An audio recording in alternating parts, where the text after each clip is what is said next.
What if the most powerful part of your worship service isn't a song or the message? Sometimes the space in between is where real connection can happen. Today, we're going to talk about underscoring, which is the art of creating an atmosphere that allows your people to listen and respond. I'm also going to share my $90 secret weapon and some simple ideas that you can use this week.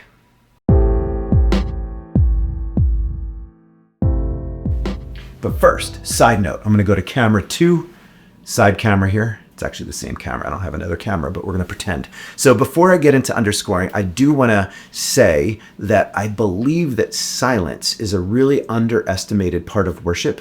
So I don't want to communicate that worship should be totally filled with sound all the time, because I feel like silence is an amazing opportunity. Intentional silence is an amazing opportunity for people to hear God and respond to God. That's a different video though. So today, underscoring, here we go. Why underscore?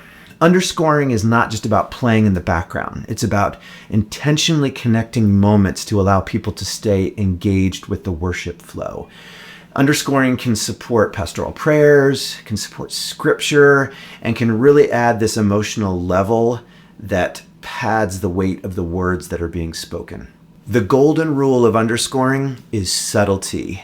The underscore should not be the star of the moment. Underscoring should be in the background, supporting what's happening up front. Here is a pro tip as well. If you are underscoring to start a song or before a song, make sure to underscore in the key of the song that you're about to lead. If you're underscoring after a song's done, you can stay in that key as you underscore. A lot of the success of underscoring actually happens before the service starts. Let's talk about communication. During your pre-service huddle, you should communicate with 2 sets of people about when you're going to underscore. The first set are the people that you're going to underscore behind. So if it's the pastor or a scripture reader, let them know that you're going to plan on playing softly behind them. Now, some people appreciate underscoring, some people are distracted by it. Respect their preference. Also, talk to your sound team, specifically your sound operator. You do not want to be the worship leader who is wildly gesticulating, unmute me, while you're trying to underscore. It just throws everything off. So let them know, hey, here are the moments in the worship service where I'll be underscoring, so please make sure that I'm unmuted. A happy sound tech makes everyone happy. That's maybe not a saying. A happy sound tech makes for a better service. You put that on a mug or a t-shirt. If you're new to underscoring, here's the good news. You do not need $3,000 worth of equipment to make this happen. If you are a worship leader that leads from an instrument, you could just use your guitar or your keyboard to play along. If you're playing from the keyboard, I would recommend using a pad sound with an open 5th chord. So leave out the 3rd, just keep that open 5th.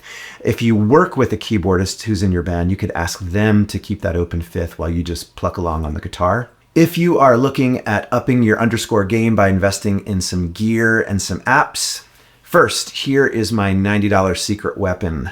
I love this pedal. It's the Mooer A7 Ambiance, one of those, or maybe both of those, pedal.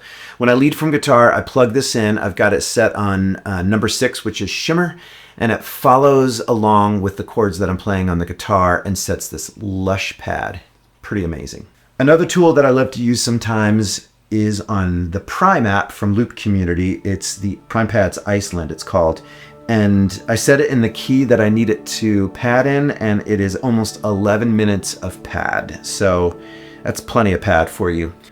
Another app that I love to use on my phone is the AeroPads app. This app, for just the price of a latte, which is about, $7 now, comes with all sorts of sounds, and you can set the key, you can set the tone that you want from the pad.